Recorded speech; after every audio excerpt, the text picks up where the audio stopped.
നമ്മൾ കാണാൻ പോകുന്ന പുതിയൊരു ടോപ്പിക്കാണ് energy.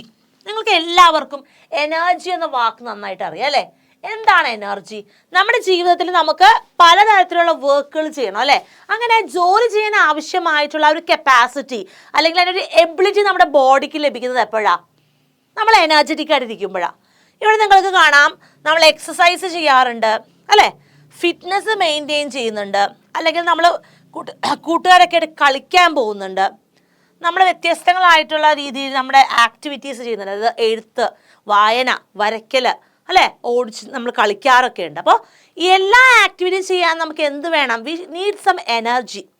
That means energy is the capacity to do work. Energy എങ്ങനെ ഡിഫൈൻ ചെയ്യാം? ജോലി ചെയ്യാൻ ആവശ്യമായിട്ടുള്ള ആ ഒരു കപ്പാസിറ്റി അല്ലെങ്കിൽ ആ ഒരു എബിലിറ്റി നമ്മൾ എന്ത് പറയുന്നത്?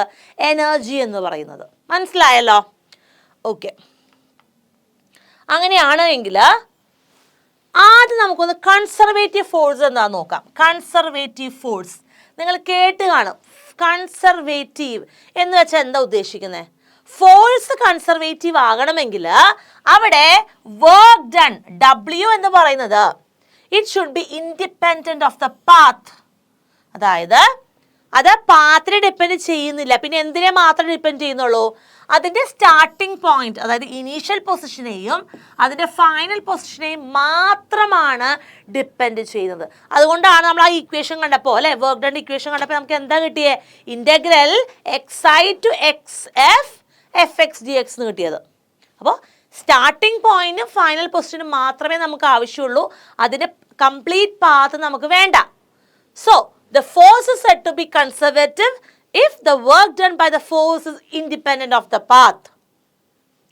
അങ്ങനെയാണെങ്കിൽ the work done by a conservative force in a closed system എന്ന് പറഞ്ഞാൽ എന്തായിരിക്കും? It will be 0. ഒരു ക്ലോസ്ഡ് പാത്താണ്. Work done by the conservative force എന്ന് പറഞ്ഞാൽ എത്രയാണ്? 0 ആയിരിക്കും. നമുക്ക് ഉദാഹരണങ്ങൾ നോക്കാം. കൺസർവേറ്റീവ് ഫോഴ്സിന് പ്രധാനപ്പെട്ട ഒരു ഉദാഹരണമാണ് ഇലക്ട്രോസ്റ്റാറ്റിക് ഫോഴ്സ്. നമുക്കറിയാം, നമ്മൾ ചെറിയ ക്ലാസ്സുകളൊക്കെ നമ്മൾ ബിറ്റ്സ് ഓഫ് പേപ്പർ നമ്മുടെ ഡെസ്കിലിട്ടിട്ട് സ്കെയിൽ വെച്ച് നമ്മുടെ തലയിൽ മുടിയിൽ നന്നായിട്ട് റബ്ബ് ചെയ്ത് നമ്മൾ അത് അട്രാക്ട് ചെയ്യാൻ ശ്രമിക്കാറുണ്ട് അല്ലേ? അതെന്തിന് എക്സാമ്പിളാണ്? അവിടെ ഇലക്ട്രോസ്റ്റാറ്റിക് ഫോഴ്സ് ഉണ്ടാവുമ്പോഴാണ് ആ ഒരു നമ്മൾ സ്കെയിൽ വെച്ച് റബ്ബ് ചെയ്തിട്ട് ഈ പേപ്പർ ബിറ്റ്സിലേക്ക് വെക്കുമ്പോൾ അത് അട്രാക്ട് ചെയ്യപ്പെടുന്നത്. അപ്പോൾ അവിടെയുള്ളത് ഇലക്ട്രോസ്റ്റാറ്റിക് ഫോഴ്സ് ആണ്. അതുപോലെ ഗ്രാവിറ്റേഷണൽ ഫോഴ്സ് ഓർ ഗ്രാവിറ്റി, അത് കൺസർവേറ്റീവ് ഫോഴ്സിന് എക്സാമ്പിൾ ആണ്. മറ്റൊരു എക്സാമ്പിൾ ആണ് മാഗ്നറ്റിക് ഫോഴ്സ്. രണ്ട് മാഗ്നറ്റ്സ് തമ്മിൽ കൂട്ടിമുട്ടേണ്ട ആവശ്യമില്ല അല്ലേ? അല്ലാതെ ഒരു എന്താ പറയുക, ആ ഒരു ഫീൽഡിലേക്ക് വരുമ്പോൾ തന്നെ അവർ തമ്മിൽ അട്രാക്ഷൻ ഉണ്ട്. So electrostatic force, gravitational force and magnetic force are conservative forces. ഇനി എല്ലാ ഫോഴ്സുകളും കൺസർവേറ്റീവ് ആണോ? അല്ല കേട്ടോ. അങ്ങനെയാണെങ്കിൽ നോൺ കൺസർവേറ്റീവായ ഫോഴ്സുകൾ ഏതൊക്കെയാണെന്ന് നമുക്ക് അറിയണ്ടേ? അറിയണം. പ്രധാനമായും നമുക്ക് കാണാൻ സാധിക്കുന്ന നോൺ കൺസർവേറ്റീവ് ആയിട്ടുള്ള ഫോഴ്സുകൾക്ക് ഉദാഹരണങ്ങളാണ് viscous force and frictional force. അപ്പോൾ എന്തായിരിക്കും ഈ നോൺ കൺസർവേറ്റീവ് ഫോഴ്സുകളുടെ പ്രത്യേകത? നമ്മളിവിടെ പഠിച്ചത് ജസ്റ്റ് ഓപ്പോസിറ്റ് ആയിരിക്കും. അതായത് നോൺ കൺസർവേറ്റീവ് ആയിട്ടുള്ള ഫോഴ്സ് ആണ് എങ്കിൽ അവിടെ വർക്ക് ഡൺ എന്ന് പറയുന്നത് it depends on the path. അതിൻ്റെ പാത്തിനെ കംപ്ലീറ്റ് ആയിട്ട് ഡിപ്പെൻഡ് ചെയ്തിരിക്കുന്നത്. അതുകൊണ്ട് തന്നെ ഒരിക്കലും അതിൻ്റെ വർക്ക് ഡൺ 0 ആവില്ല കേട്ടോ. അപ്പം നിങ്ങൾ മനസ്സിലാക്കണം, ഫ്രിക്ഷണൽ ഫോഴ്സും വിസ്കസ് ഫോഴ്സും നോൺ കൺസർവേറ്റീവ് ആണ്. അങ്ങനെയാണെങ്കിൽ കൺസർവേറ്റീവായ ഫോഴ്സുകൾ ഏതൊക്കെയാണ്? Magnetic force, gravitational force and electrostatic force. മനസ്സിലായല്ലോ? ഓക്കെ, അപ്പോൾ അതാണ് ഉദാഹരണങ്ങൾ കേട്ടോ. അപ്പോൾ നമുക്ക് അടുത്ത ടോപ്പിക്കിലേക്ക് പോകാം. Kinetic energy. അപ്പോൾ നമ്മൾ എനർജി എന്താണെന്ന് കണ്ടല്ലേ? Capacity or ability to do work എന്ന് പറഞ്ഞു. ഇനി നമുക്ക് ഈ ഒരു ചാപ്റ്റർ പ്രധാനമായും 2 ടൈപ്പ് ഓഫ് എനർജിയാണ് പഠിക്കാനുള്ളത് കേട്ടോ. അതിൽ ഏറ്റവും പ്രധാനപ്പെട്ട എനർജിയാണ് കൈനറ്റിക് എനർജി. എന്താണ് കൈനറ്റിക് എനർജി എന്നൊന്ന് പറയാമോ? What is kinetic energy? Kinetic energy എന്ന് പറഞ്ഞാൽ it is actually energy possessed by the body because of its motion. ഇവിടെ നിങ്ങൾക്കൊരു ടെന്നീസ് ബോൾ ഉണ്ടല്ലേ, നമ്മളതൊന്ന് ടച്ച് ചെയ്ത് കഴിയുമ്പോൾ ചിലപ്പോൾ അതെന്ത് ചെയ്യും, അല്ലെങ്കിൽ നമ്മളതൊന്ന് നന്നായിട്ടൊന്ന് ബൗൺസ് ചെയ്യാൻ ശ്രമിക്കുമ്പോൾ അതിങ്ങനെ താഴെ പോയി തിരിച്ച് മുകളിലേക്ക് തന്നെ എന്ത് ചെയ്യാൻ തുടങ്ങും? മുകളിലേക്ക് തന്നെ തിരിച്ച് ആ ഒരു ഫോഴ്സ് അപ്ലൈ ചെയ്യുമ്പോൾ വരാൻ ശ്രമിക്കും. സോ മൂവ്മെൻറ്റ് അല്ലെങ്കിൽ കൈനറ്റിക് ആയിട്ടുള്ള എനർജി അപ്ലൈ ചെയ്യുമ്പോൾ ഒരു വസ്തു എന്ത് ചെയ്യുന്നുണ്ട്? മൂവ് ചെയ്യുന്നുണ്ട് അല്ലേ? സോ മൂവിങ് എനർജിയെ നമ്മൾ എന്ത് പറയുന്നത്? കൈനറ്റിക് എനർജി എന്ന് പറയുന്നത്. സോ ഇവിടെ ബോൾ റെസ്റ്റിലിരിക്കുമ്പോൾ അതിനവിടെ കൈനറ്റിക് എനർജി ഇല്ല. Once it starts its motion നമുക്ക് എന്ത് പറയാം? അവിടെ കൈനറ്റിക് എനർജി ഇൻവോൾവ് ആണെന്ന് പറയാം. So kinetic energy is defined as the energy passed by a body because of its motion. അപ്പോൾ എപ്പോഴും അവർക്ക് ചലിച്ചുകൊണ്ടിരിക്കുന്ന വസ്തുക്കളിലാണ് നമ്മൾ കൈനറ്റിക് എനർജി കാണുന്നത്. കൈനറ്റിക് ഹോണ്ട എന്ന് ഓർത്താൽ മതി അല്ലേ? മൂവിങ് ആയിട്ടുള്ള ഒരു വെഹിക്കിളാണ്. അപ്പോൾ മൂവ് ചെയ്തുകൊണ്ടിരിക്കുന്ന അവസ്ഥയിലാണ് എന്തുള്ളത്? കൈനറ്റിക് എനർജി ഇൻവോൾവ് ആവുന്നത്. ഇനി കൈനറ്റിക് എനർജിയുടെ ഇക്വേഷൻ നമ്മൾ ചെറിയ ക്ലാസ്സിൽ പഠിച്ചിട്ടുണ്ട് അല്ലേ? എന്താണ് കൈനറ്റിക് എനർജിയുടെ ഇക്വേഷൻ നിങ്ങൾ പഠിച്ചിട്ടുള്ളത്? ഒന്ന് ഓർത്ത് പറഞ്ഞേ. What is the equation for kinetic energy? നമ്മൾ കൈനറ്റിക് എനർജിക്ക് സാധാരണ കുഞ്ഞു ക്ലാസ്സിൽ, നിങ്ങൾ ചെറിയ ക്ലാസ്സിലൊക്കെ പഠിച്ചിട്ടുള്ളത് ഹാഫ് എം വി സ്ക്വയർ എന്നായിരിക്കും അല്ലേ? Half M V square, where m is the mass of the object, v is the velocity. So നമുക്കിവിടെ ഈ ഒരു ബോൾ ആണെങ്കിൽ ഈ ബോളിൻ്റെ മാസ് എന്താണെന്ന് അറിയണം, അതിൻ്റെ വെലോസിറ്റി എന്താണെന്ന് അറിയണം. ഇത് രണ്ടും അറിയാമെങ്കിൽ അതിൻ്റെ കൈനറ്റിക് എനർജി നമുക്ക് കണ്ടുപിടിക്കാൻ സാധിക്കും. അപ്പോൾ ഇനീഷ്യൽ വെലോസിറ്റി ഉണ്ടെങ്കിൽ, ഈ ഒരു കേസിൽ ഇനീഷ്യൽ വെലോസിറ്റി 0 ആണ് അല്ലേ? അതുകൊണ്ട് u 0യും v നമ്മൾ ആ വാല്യൂയും കൂടി കൺസിഡർ ചെയ്യണം. അങ്ങനെ വരുമ്പോഴാണ് kinetic energy equal to half M V square എന്നുള്ളൊരു ഇക്വേഷനിലേക്ക് നമ്മൾ വരുന്നത്. ഇനി കൈനറ്റിക് എനർജി അതൊരു എനർജി ആണല്ലോ. എനർജി ആയതുകൊണ്ട് തന്നെ അതിൻ്റെ യൂണിറ്റ് എന്താണ്? എനർജിയുടെ യൂണിറ്റ് എന്താണ്? വർക്ക് ഡണിൻ്റെ അതേ യൂണിറ്റ് തന്നെയാണ് എനർജിക്കുള്ളത് കേട്ടോ. എന്താണോ work done the same unit നമുക്ക് എടുക്കണം. അപ്പോൾ എനർജി എന്ന് പറയുമ്പോൾ നമ്മൾ സാധാരണ ജൂൾസിലാണ് എക്സ്പ്രസ് ചെയ്യുന്നത് കേട്ടോ. ജൂൾസിലാണ് നമ്മളത് എക്സ്പ്രസ് ചെയ്യുന്നത്. മാസ് നമുക്കറിയാം കിലോഗ്രാമിൽ പറയും, വെലോസിറ്റി മീറ്റർ പെർ സെക്കൻഡിൽ പറയും. ഇവിടെ നമുക്ക് സ്ക്വയർ കൊണ്ട് മീറ്റർ പെർ സെക്കൻഡ് സ്ക്വയർ എന്ന് വരും. അപ്പോൾ kilogram metre per second square എന്നാണ് വരുന്നത് കേട്ടോ. സോ അത് നമ്മൾ ജൂൾസിലാണ് പറയുന്നത്. ഇനി പൊട്ടൻഷ്യൽ എനർജിയെ കുറിച്ച് കാണണം. എന്താണ് പൊട്ടൻഷ്യൽ എനർജി? പൊട്ടൻഷ്യൽ എനർജി എന്ന് പറയുമ്പോൾ ഓർക്കുക, it is the energy of A body possessed because of it's position. അതായത് അനങ്ങാതെ റെസ്റ്റ് പൊസിഷനിൽ ഇരിക്കുന്ന ഒരു വസ്തുവിൽ ഉള്ള എനർജിയാണ് എന്ത്? പൊട്ടൻഷ്യൽ എനർജി എന്ന് പറയുന്നത്. നമ്മളൊരു വസ്തു ഒരു ഹൈറ്റിൽ വെക്കുന്നു. ഒരു കല്ലെടുത്ത് ഞാനൊരു മതിലിൻ്റെ മുകളിലെടുത്ത് വെച്ചാൽ, ഒരു മതിലിൻ്റെ മുകളിൽ ഞാനൊരു കല്ലെടുത്ത് വെച്ചാൽ ആ കല്ലിൽ അനുഭവപ്പെടുന്ന എനർജി എന്തായിരിക്കും? പൊട്ടൻഷ്യൽ എനർജി ആയിരിക്കും. കാരണം ആ ഒരു വസ്തുവിന് ചലനമില്ല അല്ലേ? അത് റെസ്റ്റ് പൊസിഷനിലാണ്. സോ എത്ര നേരം ആ റെസ്റ്റ് പൊസിഷനിൽ അത് മെയിൻറ്റെയിൻ ചെയ്യുന്നു അത്രയും നേരം അവിടെ ഇൻവോൾവ് ആകുന്നത് എന്ത് എനർജി ആയിരിക്കും? പൊട്ടൻഷ്യൽ എനർജി ആയിരിക്കും. ഓക്കെ, അപ്പോൾ നിങ്ങൾക്കിവിടെ ഒരു ഉദാഹരണം കാണാം അല്ലേ? അമ്പ് ചെയ്യാനായിട്ട് ഒരാൾ ആ ഒരു വില്ല് വലിച്ചു പിടിച്ചൊരു അവസ്ഥ നിങ്ങൾ അവിടെ കാണുന്നത്. സോ അനങ്ങാതിരിക്കുന്നിടത്തോളം സമയം അവിടെ എന്താ ഉള്ളത്? പൊട്ടൻഷ്യൽ എനർജിയാണ് ഉള്ളത്. ഇനി ഇത് വിട്ട് കഴിയുമ്പോഴോ അത് കൈനറ്റിക് എനർജി ആയിട്ട് മാറും. ഇനി ആ മോഷൻ്റെ സമയത്ത് കൈനറ്റിക് എനർജി ഉണ്ടായി തുടങ്ങുമ്പോൾ പൊട്ടൻഷ്യൽ എനർജി കുറയും. അപ്പോൾ പകുതി ഇത് വിട്ട് പകുതി പോയി എന്ന് വിചാരിക്കുക. ആ പകുതി പോയ സമയത്ത് അവിടെ കൈനറ്റിക് എനർജി ഹാഫും പൊട്ടൻഷ്യൽ എനർജി ഹാഫും ആയിരിക്കും. ഇനി ഫുള്ളായിട്ട് ഇവിടെ തറച്ച് കയറി എന്ന് വിചാരിക്കുക. ആ സമയത്തോ പൊട്ടൻഷ്യൽ എനർജി 0 ആകും, കൈനറ്റിക് എനർജി ആയിരിക്കും മാക്സിമം. ഈ ഒരു കാര്യം നിങ്ങൾ മനസ്സിലാക്കണം കേട്ടോ. അപ്പോൾ പൊട്ടൻഷ്യൽ എനർജി എന്ന് പറയുമ്പോൾ ഒരു വസ്തു റെസ്റ്റിലിരിക്കുന്ന സമയത്ത് അനുഭവപ്പെടുന്ന ആ പൊസിഷൻ്റെ ബേസിസിൽ അനുഭവപ്പെടുന്ന എനർജിയാണ്. കൈനറ്റിക് എനർജി എന്ന് പറയുമ്പോൾ energy of A moving object. Okay, വ്യത്യാസം മനസ്സിലായി തരിക. അപ്പോൾ ഉദാഹരണങ്ങൾ എക്സാമിന് എഴുതാൻ നിങ്ങൾക്ക് അറിയണം കേട്ടോ. ഇഷ്ടമുള്ള എക്സാമ്പിൾ നിങ്ങൾക്ക് എഴുതാം. മക്കളെ, ഇനി നമ്മൾ കാണാൻ പോകുന്ന ഒരു പ്രധാനപ്പെട്ട ഡെറിവേഷൻ ആണ് conservation of mechanical energy for a freely falling body. അതായത് മുകളിൽ നിന്ന് നമ്മൾ താഴേക്ക് ഒരു വസ്തുവിനെ ഇടുകയാണ്. നമുക്ക് ആ ഒരു വസ്തുവിനെ ഇപ്പം നമ്മൾ നേരത്തെ ടെന്നീസ് ബോളായിട്ട് സങ്കല്പിക്കാം. ഇപ്പോൾ ഇതൊരു ടെന്നീസ് ബോളാണെന്ന് വിചാരിക്കുക. ഈ ഒരു ടെന്നീസ് ബോളിനെ എ എന്ന് പറഞ്ഞ പോയിന്റിൽ നിന്ന് ഞാൻ ഗ്രൗണ്ട്, അതായത് സിയിലുള്ള ഗ്രൗണ്ടിലേക്ക് ഇടാൻ പോവുക.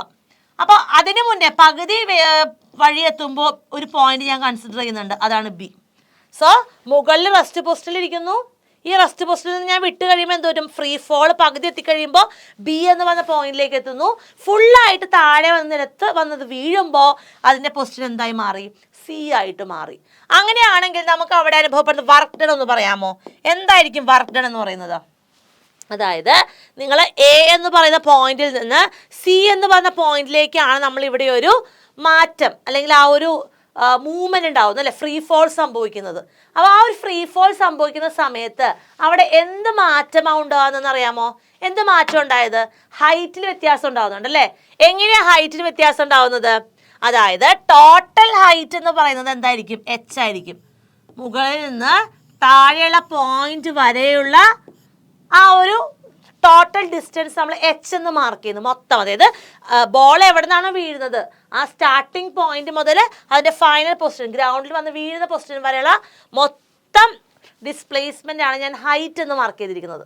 അങ്ങനെയാണെങ്കിൽ ഇവിടെ നമുക്കൊരു സെക്കൻഡ് പൊസിഷൻ ഉണ്ട്, ബി എന്ന് പറയുന്നത് അല്ലേ?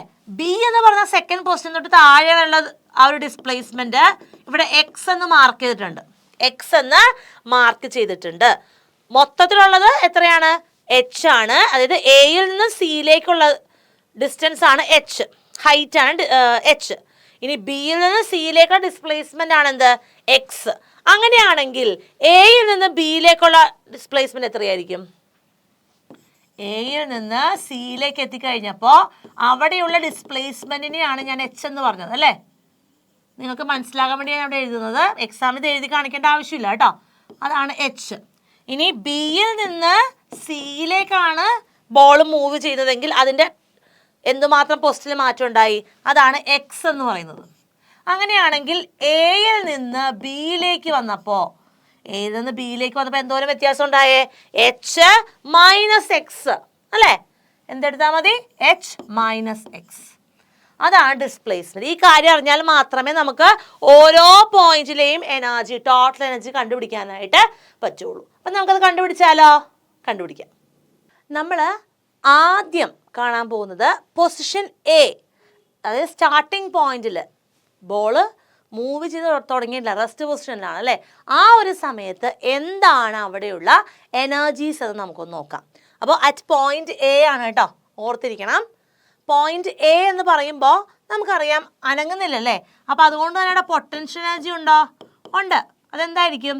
എം ജി ഇൻറ്റു എച്ച് എന്ന് പറയുമ്പോൾ മൊത്തം ഡിസ്പ്ലേസ്മെന്റ് എച്ച് അല്ലേ? അപ്പോൾ നമുക്ക് അവിടെ എന്തെടുക്കാം? എം ജി എച്ച് എന്ന് എടുക്കാം. That is the potential energy. ഇനി അതിൻ്റെ കൈനറ്റിക് എനർജി എന്താ? ഒബ്ജക്റ്റ് റെസ്റ്റിലല്ലേ? അപ്പോൾ അവിടെ കൈനറ്റിക് എനർജി ഉണ്ടോ? ഇല്ല. അപ്പോൾ അതുകൊണ്ട് kinetic energy will be 0. So ഇത് രണ്ടും കൂടി ആഡ് ചെയ്യുമ്പോൾ നമുക്ക് എന്ത് കിട്ടും? ടോട്ടൽ എനർജി കിട്ടും. സോ total energy at point A എത്രയാ? At point A total energy at point A എന്ന് പറഞ്ഞാൽ it is the sum of this potential energy and kinetic energy. That means M G H plus 0, അതായത് M G H. Okay, അപ്പോൾ നമുക്കിനി അടുത്ത point കാണണം. Next point എന്ന് പറയുന്നത് എന്താണ്? ബി ആണ് അല്ലേ?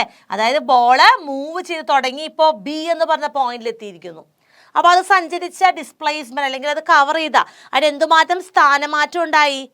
നമ്മൾ കണ്ടു, എയിൽ നിന്ന് ബിയിലേക്ക് എത്തിയാൽ എച്ച് മൈനസ് എക്സ് ആണ് അവിടെയുള്ള ഡിസ്പ്ലേസ്മെന്റ്, എച്ച് മൈനസ് എക്സ്. അപ്പോൾ നമുക്ക് അതൊന്ന് സബ്സ്റ്റിറ്റ്യൂട്ട് ചെയ്ത എനർജി കണ്ടുപിടിച്ചാലോ? ആദ്യമേ നമുക്ക് പൊട്ടൻഷ്യൽ എനർജി നോക്കാം. പൊട്ടൻഷ്യൽ എനർജി എന്ന് പറയുമ്പോൾ ഞാൻ പറഞ്ഞു കഴിഞ്ഞു, എം ഇൻറ്റു ജി ഇൻറ്റു എച്ചിന് പകരം എത്രയാണ് കൊടുക്കേണ്ടത്? H minus X. H minus X, അതായത് എം ജി ബ്രാക്കറ്റ് ഓപ്പൺ ചെയ്താൽ M G H minus M G X എന്ന് വരും. അതാണ് നമ്മുടെ പൊട്ടൻഷ്യൽ എനർജിയുടെ ഇക്വേഷൻ. ഇനി കൈനറ്റിക് എനർജി നോക്കാം. അവിടെ കൈനറ്റിക് എനർജി എന്ന് പറയുമ്പോൾ നമുക്കറിയാമല്ലേ, ഹാഫ് എം വി സ്ക്വയർ എന്നാണ് ഫോമുല. പക്ഷേ ഈ പകുതി ദൂരം സഞ്ചരിച്ചപ്പോൾ അതിൻ്റെ വെലോസിറ്റിയുടെ വാല്യൂ വേണമല്ലോ. സോ ന്യൂട്ടൻ്റെ നമുക്ക് ലോസ് ഓഫ് ഇക്വേഷൻസ് ഓഫ് മോഷനിൽ അപ്ലൈ ചെയ്യണം. അപ്ലൈ ചെയ്യേണ്ടത് എങ്ങനെയാണ്? നമുക്കറിയാം വി സ്ക്വയർ എന്ന് പറഞ്ഞാൽ U square plus 2as. A എന്ന് പറഞ്ഞാൽ നമുക്ക് ഗ്രാവിറ്റി ആയതുകൊണ്ട് നമുക്ക് ജി എന്ന് എടുക്കാം. ഓക്കെ, അപ്പോൾ ഈ രണ്ടാമത്തെ പൊസിഷനിൽ എസ് എന്ന് പറഞ്ഞാൽ എച്ച് മൈനസ് എക്സ് ആണല്ലോ. അപ്പോൾ നമുക്ക് അവിടെ എങ്ങനെ എടുക്കണം? ആ ഡിസ്പ്ലേസ്മെൻറ്റ് നമുക്ക് എടുക്കാൻ നേരത്ത് സെൻറ്ററിലാണ് 2 ഇൻറ്റു എ ഇൻറ്റു എക്സ് എന്ന് എടുക്കണം അല്ലേ? അപ്പോൾ അതുകൊണ്ട് നമുക്ക് എന്താ വരാൻ പോകുന്നത്? യു 0 ആണ്, അപ്പോൾ 2gx എന്ന് വരും. എന്താ? V square. അപ്പോൾ ഇതാണ് നമ്മളിവിടെ സബ്സ്റ്റിറ്റ്യൂട്ട് ചെയ്യേണ്ടത്. അപ്പോൾ കൈനറ്റിക് എനർജിക്ക് ഹാഫ് എം വി സ്ക്വയർ എന്നാണ് ഫോമുല. അവിടെ വി സ്ക്വയറിൻ്റെ സ്ഥാനത്ത് നമ്മൾ 2gx എന്ന് സബ്സ്റ്റിറ്റ്യൂട്ട് ചെയ്യാൻ പോവാം.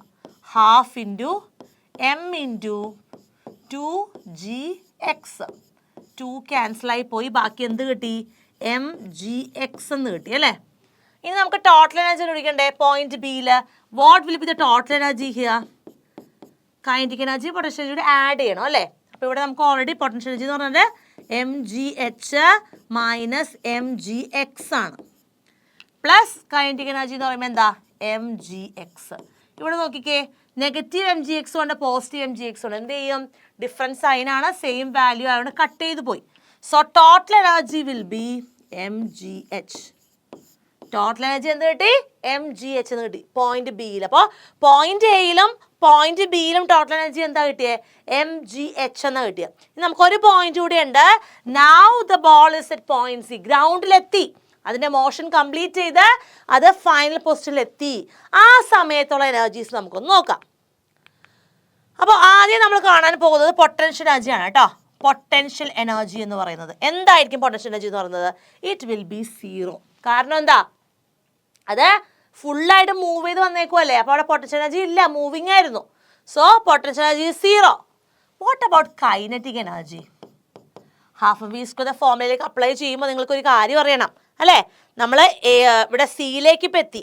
സിയിലേക്ക് എത്തിയത് കൊണ്ട് തന്നെ എങ്ങനെയാണ് ഫോർമുല എടുക്കണ്ടേ? വി സ്ക്വയർ നമ്മൾ അപ്ലൈ ചെയ്യുമ്പോൾ 2GH എന്ന് എടുക്കണം അല്ലേ.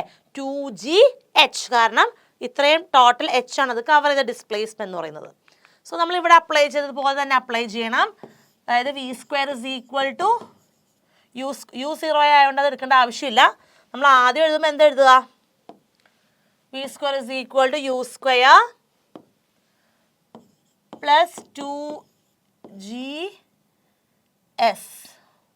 എന്നിട്ട് യു 0 ആണ്, അപ്പോൾ 2 × G × H എന്ന് എടുക്കാം. H എടുക്കാൻ കഴിയും എയിൽ നിന്ന് സിയിലേക്ക് എത്തിയത് കൊണ്ടാണ് കേട്ടോ.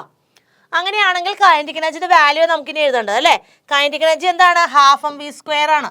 Half into M into v square ആണ് എന്ത്? 2 × GH. 2 ക്യാൻസലായി പോയപ്പോൾ എന്ത് കിട്ടി? നമുക്ക് കിട്ടാൻ പോകുന്ന ആൻസർ എന്ന് പറയുന്നത് ഒന്ന് പറഞ്ഞേ, വാട്ട് ഇസ് ദ ആൻസർ? ഇവിടെ കിട്ടിയത് MGH എന്ന കൈനറ്റിക് എനർജി. അങ്ങനെയാണെങ്കിൽ ടോട്ടൽ എനർജി എന്താണ്? സം ചെയ്യുക പൊട്ടൻഷ്യൽ എനർജിയും കൈനറ്റിക് എനർജിയും. So we will get it as 0 + MGH എന്ന് പറഞ്ഞാൽ എത്രയാണ്? MGH ആണ്. അപ്പോൾ നിങ്ങൾ നോക്കിക്കേ, 3 പോയിന്റിലും എനർജീസിന് എന്തെങ്കിലും വ്യത്യാസം വന്നോ? അതായത് നമ്മൾ പോയിന്റ് എ കണ്ടു, ടോട്ടൽ എനർജി MGH എന്ന് കിട്ടി അല്ലേ. അതിനുശേഷം നമ്മൾ പോയിന്റ് ബിയിലെ എനർജി കണ്ടുപിടിച്ചു, അവിടെയും ടോട്ടൽ എനർജി MGH എന്ന് തന്നെയാണ് കിട്ടിയത്. ഫൈനലി നമ്മൾ പോയിന്റ് സിയിലും സം ചെയ്തപ്പോൾ ടോട്ടൽ എനർജി MGH എന്ന് തന്നെ കിട്ടി. അങ്ങനെ വന്നപ്പോൾ നമുക്ക് ഇന്ന് എന്ത് മനസ്സിലാക്കാം? Total energy of the system, അതായത് ഈ ഒരു മോഷൻ്റെ സമയത്ത് എ എന്ന് പറഞ്ഞ പോയിന്റിൽ നിന്ന് ആ ഒരു ബോള് ബിയിലെത്തി, അവിടെ നിന്ന് വീണ്ടും സിയിലേക്ക് എത്തിയപ്പോൾ തുടക്കത്തിൽ നമുക്കറിയാം പൊട്ടൻഷ്യൽ എനർജി എന്തായിരുന്നു? പൊട്ടൻഷ്യൽ എനർജി അവിടെ ഹൈ ആയിരുന്നു. ബി എത്തിയപ്പോഴേക്കും പൊട്ടൻഷ്യൽ എനർജി ഹാഫായി. ഫൈനൽ പോയിന്റ് എത്തിയപ്പോഴേക്കും പൊട്ടൻഷ്യൽ എനർജി 0 ആയി.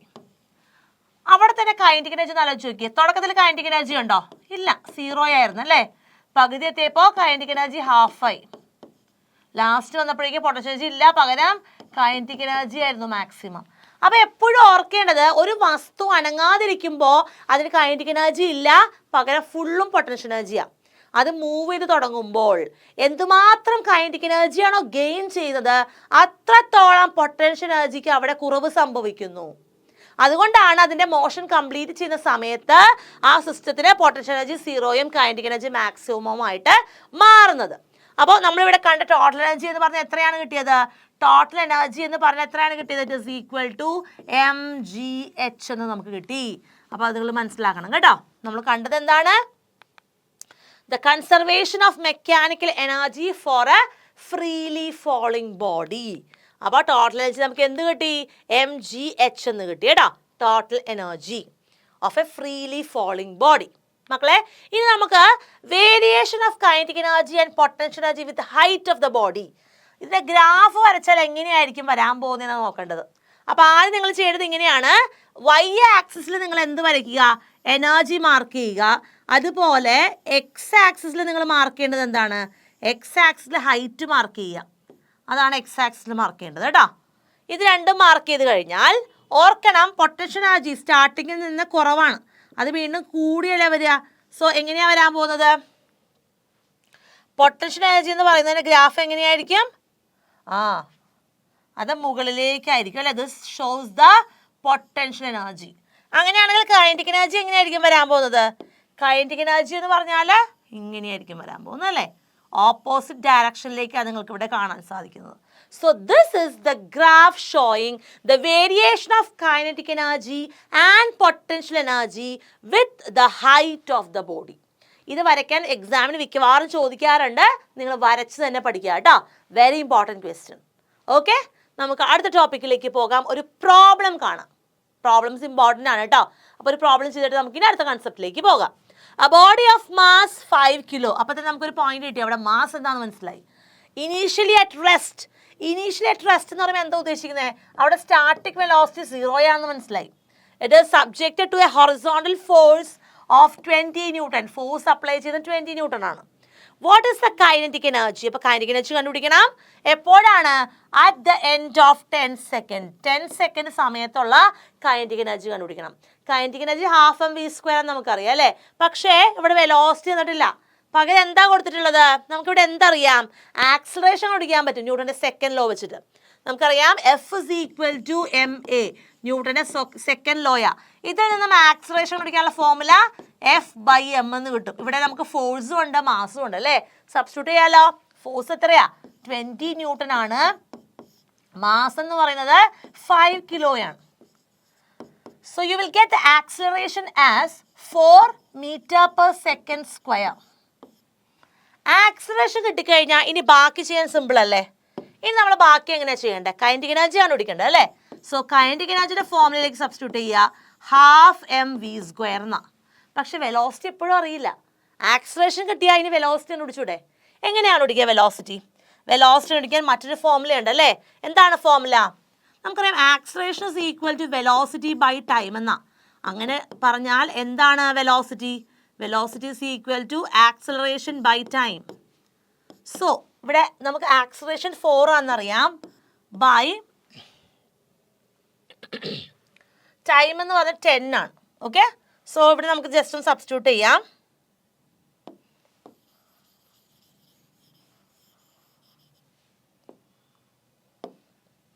ഓക്കെ, നമുക്ക് ആദ്യമേ ആക്സിലറേഷൻ കിട്ടി. വെലോസിറ്റി പിടിക്കണം. Velocity is equal to just ഒന്ന് സബ്സ്റ്റിറ്റ്യൂട്ട് ചെയ്യുവാണ്.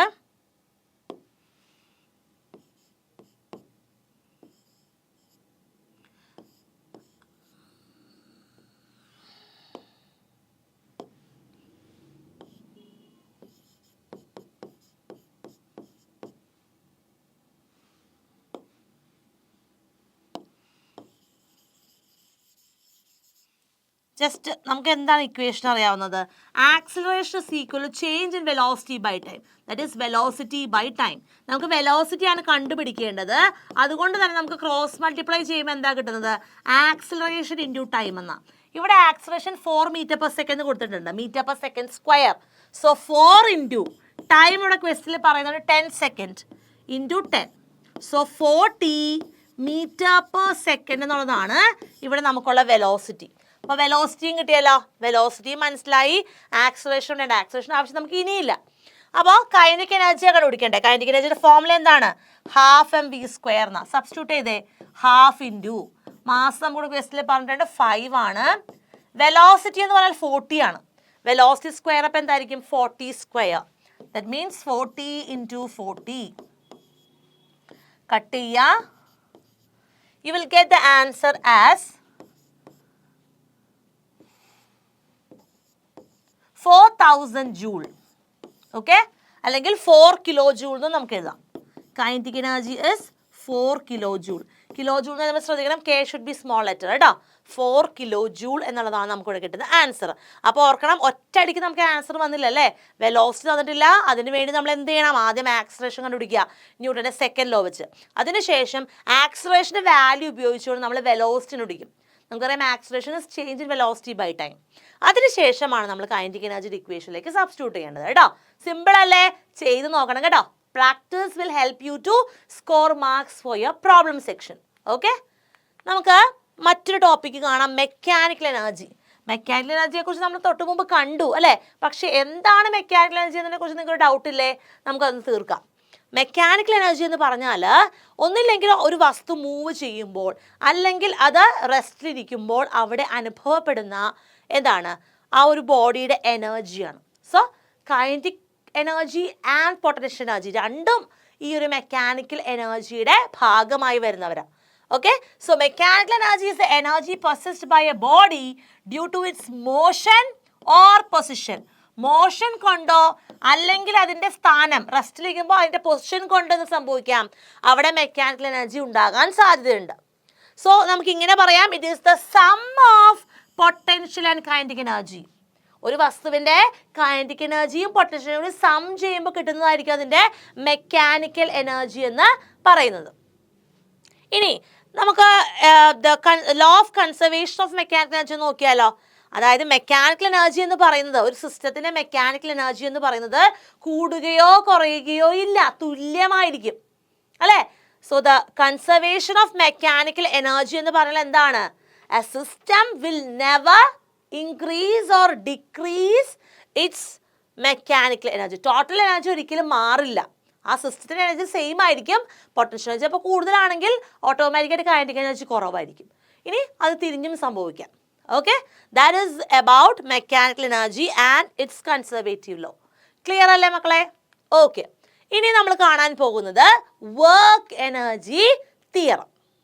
സോ വർക്ക് എനർജി തിയറം എന്ന് പറഞ്ഞാൽ അതിൻ്റെ സ്റ്റേറ്റ്മെൻറ്റ് എങ്ങനെയാണ്? The change in kinetic energy is equal to the work done. Kinetic എനർജിയിൽ ഉണ്ടാകുന്ന മാറ്റം എന്ന് പറയുന്നത് വർക്ക് ഡണിന് ഈക്വൽ ആണ്. ആ ഒരു സ്റ്റേറ്റ്മെൻറ്റ് മാത്രം പഠിക്കുക, ബാക്കി ഡെറിവേഷൻ നിങ്ങൾക്ക് തന്നെ ചെയ്യാൻ സാധിക്കും. ഓക്കെ, വർക്ക് എനർജി തിയറം എന്ന് പറഞ്ഞാൽ the change in kinetic energy, അതായത് ഫൈനൽ പൊസിഷനിൽ നിന്ന് അതിൻ്റെ ഇനീഷ്യൽ പൊസിഷനിലേക്കുള്ള ആ എനർജിയുടെ ചേഞ്ച് എന്ന് പറഞ്ഞാൽ it is equal to work done. അപ്പോൾ നമുക്ക് അതിൻ്റെ വാല്യൂ ഡിറൈവ് ചെയ്യണ്ടേ? Very simple. വർക്ക് ഡണിൻ്റെ ഇക്വേഷൻ നിങ്ങൾക്ക് അറിയാലോ. എന്താണ് വർക്ക് ഡണിൻ്റെ equation? W is equal to force into displacement. അതെല്ലാവർക്കും അറിയാം അല്ലേ, സിമ്പിൾ ഇക്വേഷൻ ആണ്. ഇനി ഇവിടെ എഫിന് ന്യൂട്ടന്റെ സെക്കൻഡ് ലോ പ്രകാരം F is equal to എന്താ? ma, മാസ് ഇൻറ്റു ആക്സിലറേഷൻ ആണ് അല്ലേ. അപ്പോൾ നമ്മളത് സബ്സ്റ്റിറ്റ്യൂട്ട് ചെയ്യുവാണെങ്കിൽ ഈ ഇക്വേഷൻ എന്തായിട്ട് മാറും? It becomes W is equal to m into a into s. അത് നിങ്ങൾക്കറിയാലോ. അപ്പോൾ ഇതിവിടെ നിൽക്കട്ടെ. ഇനി നമുക്ക് നമ്മുടെ ഇക്വേഷൻ ഓഫ് മോഷൻ പ്രകാരം നമ്മൾ പഠിച്ച മറ്റൊരു കാര്യമാണ് എന്ത്? വി സ്ക്വയറിൻ്റെ ഒരു ഇക്വേഷൻ അല്ലേ. വി സ്ക്വയർ എന്താണ്? U square plus 2as. V square plus 2as. A എന്ന് പറയുന്നത് ആക്സിലറേഷൻ ആണ്, എസ് ആണ് displacement, u is initial velocity and v is the final velocity. അപ്പോൾ ഇനീഷ്യൽ വെലോസിറ്റി ഫൈനൽ വെലോസിറ്റിയും ഇൻവോൾവ് ആവുന്ന സമയത്ത് അവിടെ എന്താ ഡിസ്പ്ലേസ്മെൻറ്റ് എന്ന് പറയുന്നത്?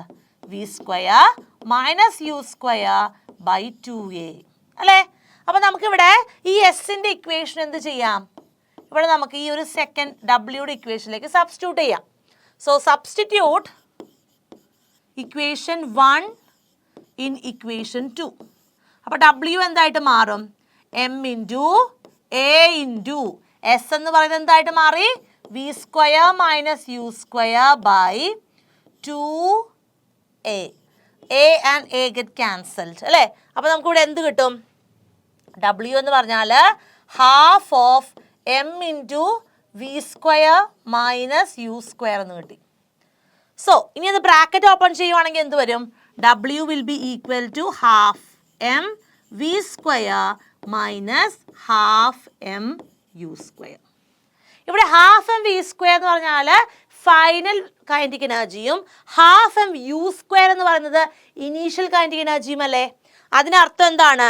ഡബ്ല്യു എന്ന് പറഞ്ഞാൽ it is equal to kinetic energy, അതായത് final kinetic energy minus initial kinetic energy. Work done എന്ന് പറഞ്ഞാൽ ചേഞ്ച് ഇൻ കൈനറ്റിക് എനർജിക്ക് ഈക്വൽ ആണെന്ന് പറഞ്ഞു. അത് ആ സ്റ്റേറ്റ്മെന്റിന്റെ ഇക്വേഷൻ ഇവിടെ കിട്ടി അല്ലേ. Final kinetic energy minus initial kinetic energy will give you the value for work done. മനസ്സിലായോ?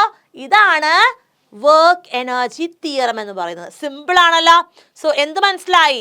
വർക്ക് ഡൺ എന്ന് പറഞ്ഞാൽ it is equal to the change in kinetic energy. സിമ്പിളായിട്ട് നമുക്ക് ഇങ്ങനെ എഴുതാം. വർക്ക് ഡൺ എന്ന് പറഞ്ഞാൽ it is equal to change in kinetic energy delta K. ഈ ഡെൽറ്റ കെ നമ്മൾ എന്ത് പറയുക? K F minus K I, അല്ലെങ്കിൽ K final kinetic energy minus initial kinetic energy എന്ന് പറയുന്നത്. സോ നമുക്ക് വേണമെങ്കിൽ ഇങ്ങനെയും അതിനെ ഒന്ന് ഓർത്ത് വയ്ക്കാം. സിമ്പിൾ അല്ലേ? നന്നായി തന്നെ പഠിക്കണം കേട്ടോ. വർക്ക് എനർജി തിയറം ഇമ്പോർട്ടൻ്റ് ആണ്. ഇത് പ്രോബ്ലംസും ചെയ്യാൻ നിങ്ങളെ ഹെൽപ്പ് ചെയ്യും കേട്ടോ. അപ്പം നമുക്ക് മറ്റൊരു ടോപ്പിക്കിലേക്ക് പോകാം. Now let's have a look at Hooke's law. നിങ്ങൾ കേട്ട് കാണും അല്ലേ ഹുക്സ് ലോ? നിങ്ങൾ ക്ലാസ്സിൽ ഓൾറെഡി മിസ് പഠിപ്പിച്ചപ്പോൾ നിങ്ങൾ കേട്ട ഒരു വാക്കാണ് എന്ത്? Hooks law. എന്താണ് ഹുക്സ് ലോ എന്ന് പറയുന്നത്? ഇവിടെ നമുക്ക് potential energy of A spring ആയിട്ട് ബന്ധപ്പെട്ട് വരുന്ന ഒരു നിയമമാണ് എന്ത്? ഹുക്സ് ലോ എന്ന് പറയുന്നത്. അപ്പോൾ നമുക്കത് എന്താണെന്ന് നോക്കിയാലോ? നോക്കാം കേട്ടോ. The restoring force developed in the spring is proportional to the displacement x and it is opposite to the displacement. എൻ്റെ കയ്യിലൊരു സ്പ്രിംഗ് ഉണ്ട്, അതൊരു എന്താ പറയുക, ഒരു ഫിക്സ്ഡ് പോയിന്റ് അറ്റാച്ച് ചെയ്തേക്കുക. One end is stretched. അപ്പോൾ ആ സ്പ്രിങ്ങിന് എന്ത് സംഭവിച്ചു? അവിടെ റിസ്റ്റോറിംഗ് ഫോഴ്സ് ഉണ്ടായി അല്ലേ? ആ റിസ്റ്റോറിംഗ് ഫോഴ്സ് എന്ന് പറയുന്നത് എന്തിന് പ്രപ്പോർഷണൽ ആണ്? It is proportional to the displacement. ഇത്രയും ഉണ്ടായിരുന്ന സ്പ്രിങ്ങിനെ ഞാൻ റിസ്റ്റോറിംഗ് ഫോഴ്സ് വലിച്ചപ്പോൾ റിസ്റ്റോറിംഗ് ഫോഴ്സ് ഉണ്ടായി. അതിനനുസരിച്ച് എന്ത് സംഭവിച്ചു? അവിടെ സ്ഥാനമാറ്റം ഉണ്ടായി, സ്ഥാനാന്തരം ഉണ്ടായി അല്ലേ?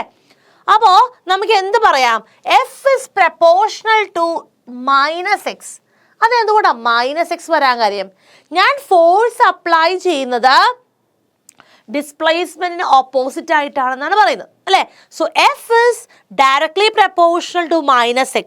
സോ അവിടെ നമ്മൾ കൊടുക്കുന്ന പ്രപ്പോർഷണാലിറ്റി കോൺസ്റ്റന്റ് ആണ് കെ എന്ന് പറയുന്നത്. സോ നമുക്ക് എന്ത് കിട്ടി equation? F is equal to -kx അല്ലേ? സോ ഇതാണ് ഹുക്സ് ലോ എന്ന് അറിയപ്പെടുന്നത്. നിങ്ങൾ ഓർക്കേണ്ട പോയിന്റ് ഇത്രയേ ഉള്ളൂ. The restoring force developed in the spring is proportional to the displacement x and this restoring force is opposite to the direction of the displacement. Concept മനസ്സിലായല്ലോ? Okay, നമുക്കതൊന്ന് വിശദീകരിച്ച് ഒന്ന് നോക്കാം കേട്ടോ. അപ്പോൾ മിസ് പറഞ്ഞതുപോലെ തന്നെ ഒരു ഫിക്സഡ് പോയിന്റിലേക്ക് നമ്മൾ സ്ട്രിങ് അറ്റാച്ച് ചെയ്തേക്കുവാണ്.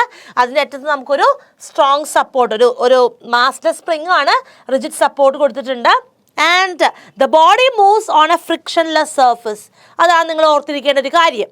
അപ്പോൾ ഇവിടെ നിങ്ങൾക്ക് കാണാം അല്ലേ, എഫ് എസ് എന്ന് പറയുന്നത് 0 എക്സും 0, ഡിസ്പ്ലേസ്മെന്റ് ഇല്ല, കാരണം അത് നോർമൽ പൊസിഷനിൽ ഇരിക്കുക. ഇനി രണ്ടാമത്തെ ഫിഗർ നിങ്ങൾ നോക്കിക്കേ, നമ്മൾ ആ ഒരു സ്പ്രിങ്ങിനെ വലിച്ചു അല്ലേ, നന്നായിട്ട് വലിച്ചു. സോ എന്ത് പറ്റി? അവിടെ എഫ് എസ് എന്ന് പറയുന്നത് നെഗറ്റീവാണ്. അപ്പോൾ അവിടെ എക്സ് ഡിസ്പ്ലേസ്മെന്റ് എന്ന് പറയുന്നത് എന്താണ്? പോസിറ്റീവാണ് അല്ലേ? സോ നമുക്കിവിടെ ആ ഒരു എക്സ് കാൽക്കുലേറ്റ് ചെയ്യാം. അതിൻ്റെ നോർമൽ പൊസിഷനിൽ നിന്ന് എന്തുമാത്രം ആണത് വലിഞ്ഞത്, അതാണ് നമുക്കിവിടെ ഡിസ്പ്ലേസ്മെന്റ് ആയിട്ട് കിട്ടുന്നത്. ക്ലിയർ അല്ലേ? ഓക്കെ, അങ്ങനെയാണ് എങ്കിൽ the restoring force developed in the spring is proportional to displacement. ഇനി ഡിസ്പ്ലേസ്മെന്റ് പോസിറ്റീവോ നെഗറ്റീവോ ആകാം എന്ന് പറയുന്നുണ്ട് കേട്ടോ. So f proportional to -x. K ആണ് കോൺസ്റ്റന്റ്, അതിന് നമ്മൾ സ്പ്രിംഗ് കോൺസ്റ്റന്റ് എന്നാണ് പറയുന്നത് കേട്ടോ. So f is equal to -kx എന്ന് നമുക്ക് എഴുതാം. അതിൽ കെ എന്ന് പറഞ്ഞാൽ എന്താണ്? സ്പ്രിംഗ് കോൺസ്റ്റന്റ് ആണ്. എല്ലാവർക്കും മനസ്സിലായല്ലോ? അപ്പോൾ ഹുക്സ് ലോ മറന്നു പോകരുത് കേട്ടോ. ഇനി ഇവിടെ നിങ്ങൾ കാണുന്നത് graphical variation of energy of A spring. നമുക്കറിയാം സ്പ്രിങ്ങിന് പൊട്ടൻഷ്യൽ എനർജി ഉണ്ട്, കൈനറ്റിക് എനർജി ഉണ്ട് അല്ലേ? അപ്പോൾ രണ്ടും ഇവിടെ നിങ്ങൾക്ക് കാണാം. ആദ്യം നിങ്ങൾ എന്ത് ചെയ്യുക? ആക്സിസുകൾ മാർക്ക് ചെയ്യുക, ഒറിജിൻ മാർക്ക് ചെയ്യുക. അതിനുശേഷം പൊട്ടൻഷ്യൽ എനർജി എന്ന് പറയുമ്പോൾ എങ്ങനെയാണ്? യു ഷേപ്പാന്ന് ഓർക്കുക കേട്ടോ. Potential energy.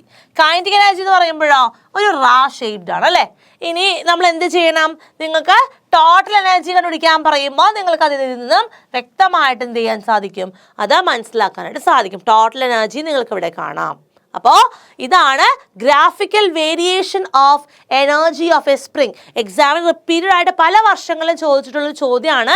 അപ്പോൾ 5 മാർക്കിൻ്റെ ഒരു സബ് ക്വസ്റ്റ്യൻ ആയിട്ട് നിങ്ങൾക്കിത് പ്രതീക്ഷിക്കാം കേട്ടോ. ഓക്കെ, ഇനി നമുക്ക് ഡീറ്റെയിൽ ആയിട്ട് പൊട്ടൻഷ്യൽ എനർജി കണ്ടുപിടിക്കണം. Potential energy stored in A spring. നമ്മൾ നേരത്തെ കണ്ട അതേ സെറ്റപ്പ് തന്നെയാണ് ഇവിടെ ഉള്ളത്. നമുക്ക് ഒരു ഫിക്സഡ് സപ്പോർട്ടിലേക്ക് ഒരു സ്ട്രിംഗ് കൊടുത്തിട്ടുണ്ട്, ഒരു ഫ്രിക്ഷൻലെസ് മാസ് ഇവിടെ കാണാം. രണ്ടാമത് നമ്മളത് എന്താ പറയുക, വലിച്ചപ്പോൾ റിസ്റ്റോറിംഗ് ഫോഴ്സ് ഡിസ്പ്ലേസ്മെന്റ് പ്രപ്പോർഷനിലാണ്. സോ ഇത്രയും ഡിസ്പ്ലേസ്മെന്റ് ആണ് അവിടെ വന്നിട്ടുണ്ടാവുക. ഇത്രയും കാര്യങ്ങൾ നിങ്ങൾക്ക് മനസ്സിലായി. അപ്പോൾ ഇതിൽ നിന്ന് നമ്മൾ ഈ ഒരു സ്പ്രിങ്ങിൻ്റെ പൊട്ടൻഷ്യൽ എനർജി കണ്ടുപിടിക്കാനാണ് പോകുന്നത്. അപ്പോൾ നിങ്ങൾക്കറിയാമല്ലോ dw എന്ന് പറയുന്നത് എന്തിന് ഈക്വൽ ആണ്? It is equal to F/dx അല്ലേ? അങ്ങനെയാണ് എങ്കിൽ നമുക്ക് W എന്ന് പറയുമ്പോൾ അത് എങ്ങനെ എഴുതാം? ഇൻ്റഗ്രൽ അപ്ലൈ ചെയ്യണം. So W will be equal to integral 0 to x fx dx അല്ലേ. അതായത് നമുക്ക് എഫിന് ഒരു വാല്യൂ കൊടുക്കാമല്ലോ. എന്താ ഇവിടെ കിട്ടിയത്? ഹുക്സ് ലോ പ്രകാരം -kx ആണ്. അപ്പം അതുകൊണ്ട് f dx എന്ന് പറയുമ്പോൾ അതിനെങ്ങനെ എടുക്കണം? ഇൻ്റഗ്രൽ 0 to x അതെന്തായിട്ട് മാറും? എഫിന് പകരം -kx dx എന്ന് വരും. ഇതിലെ k കോൺസ്റ്റന്റ് ആയതുകൊണ്ട് നമുക്ക് എന്ത് ചെയ്യാം? k പുറത്തേക്ക് എടുക്കാം അല്ലേ. So it becomes -k into integral 0 to x dx. എക്സിൻ്റെ ഇൻ്റഗ്രൽ നിങ്ങൾക്ക് ചെയ്യാൻ അറിയാം അല്ലേ. എന്ത് x raised to എന്ന് പറയുമ്പോൾ എന്താണ്? x raised to n plus 1 by n plus 1 ആവും. അപ്പോൾ അതുകൊണ്ട് ഇവിടെ എങ്ങനെയാണ് വരിക? -k into x raised to 1 plus 1 by 1 plus 1 വരും. അതായത് -k x square by 2. എന്നിട്ട് നമ്മൾ എന്ത് ചെയ്യണം? അതിൻ്റെ വാല്യൂസ് കൊടുക്കണം 0 to x. അപ്പോൾ നിങ്ങൾക്ക് ഇൻ്റഗ്രേഷൻ ചെയ്യാൻ അറിയാമെന്ന് മിസ് മനസ്സിലായി. അപ്പോൾ നമുക്കിവിടെ ഡബ്ല്യൂയുടെ വാല്യൂ കിട്ടി. ഇനി നമുക്കിത് എന്തായിട്ട് മാറ്റും? നമുക്കറിയാമല്ലോ W എന്ന് പറഞ്ഞാൽ work done is equal to the amount of energy produced. അപ്പോൾ നമുക്കിവിടെ പൊട്ടൻഷ്യൽ കണ്ടുപിടിക്കണം അല്ലേ. So potential energy is equal to, എങ്ങനെയാണ് നമ്മളത് കണ്ടുപിടിക്കുന്നത്? പൊട്ടൻഷ്യൽ എനർജി എന്ന് പറഞ്ഞാൽ നമ്മളിവിടെ എടുക്കേണ്ടത് എങ്ങനെയാണ്? ഹാഫ് ഓഫ്, അതായത് നമ്മളിതിനെ ഒന്ന് മാറ്റിയെടുക്കാൻ പോവുകയാണ്. ആദ്യം ആ 1/2 പുറത്തേക്ക് എടുക്കുന്നു. ഹാഫ് ഓഫ് എന്ത് ചെയ്യണം? ഇനി നമുക്കിവിടെ ഒരു k ഉണ്ട്. ഹാഫ് k ഒരു നെഗറ്റീവ് സൈനുള്ളത് ഇട്ട് കൊടുക്കുക. മൈനസ് ഇനി എന്ത് ചെയ്യണം? ഇവിടെ എക്സ് സ്ക്വയർ ഉണ്ട് അല്ലേ. X square. So potential equation കിട്ടിയല്ലോ. എന്താണ്? ഇറ്റ് ഈസ് -1/2 kx സ്ക്വയർ ആണ് potential energy of A spring. ഇവിടെ സ്പ്രിംഗ് ഫോഴ്സ് കൺസർവേറ്റീവ് ആണ് കേട്ടോ. The spring force is conservative here. അപ്പോൾ അതുകൊണ്ട് തന്നെ നിങ്ങൾ ഓർക്കണം, here the work done is 0. Okay, 0 work done. അപ്പോൾ W എന്ന് പറഞ്ഞാൽ ഇവിടെ 0 ആയിട്ട് നമ്മൾ കൺസിഡർ ചെയ്യുക. സോ എന്താ മനസ്സിലാക്കേണ്ടത്? Spring force is conservative. So potential എനർജിയുടെ ഇക്വേഷൻ കണ്ടുപിടിക്കാൻ പറയുമ്പോൾ ഇങ്ങനെയാണ് നിങ്ങൾ എന്ത് ചെയ്യേണ്ടത്? ഹുക്സ് ലോയിൽ നിന്നും ഈ ഒരു ഇക്വേഷൻ ഡിറൈവ് ചെയ്യേണ്ടത്. അപ്പോൾ മറന്നു പോകരുത്. പൊട്ടൻഷ്യൽ എനർജിയുടെ ഇക്വേഷൻ എന്താണ്? Potential energy PE is equal to -1/2 kx square. That is the equation for potential energy. എല്ലാവർക്കും മനസ്സിലായി എന്ന് വിചാരിക്കുന്നു. ക്ലിയർ ആണല്ലോ?